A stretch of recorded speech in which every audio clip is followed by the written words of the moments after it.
You look great. Thank you. You really do. I mean, you're styling always. Thank You know. And do you pick all this out, or does somebody pick it out for you? I mean, I just, yeah, there's just sort of, I got a friend of mine who goes and buys all this. She's got incredible taste, and she goes and buys all this stuff and sort of knows my take on things, and yeah, and then we just sort of snatch it out of the closet, you know. Yeah, you got a good eye, though. You know. Well, I got one good eye anyway. Well, what happened to the other one? Since birth, he's been weird. Now, I did some reading, and I'm going to talk to you a lot about the movie, but I did some reading, and there's some things that I didn't know about Johnny Depp, and I thought it'd be fun to sort of start this. Clue me in. That way. Well, I'm not sure I know them. Well, I think you probably do. Is it true that you have a nickname, Mr. Stench? Oh. Okay, Mr. Stench.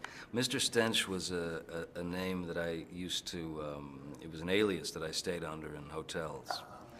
And the gig was that any time you could come up with an interesting name to stay, in terms of an alias to stay under, you try to think of these things and make them as weird as possible, just because it was really fun. And you'd start your day with a smile to get that wake-up call in the morning, you know, at 6 going, okay, it's time to wake up, Mr. Stench. And also when you hear it in foreign accents as well, it makes it even better.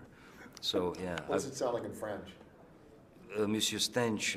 Monsieur Stench. But I've also been, in French, this was a great one, Monsieur Poupy. Monsieur Poupy. Yeah. Now, did Monsieur Poupy or Mr. Stench have a first name? In those instances, no, just Mr. Stench, yeah. And what about another one that I heard about, Colonel? Colonel, that's a title that was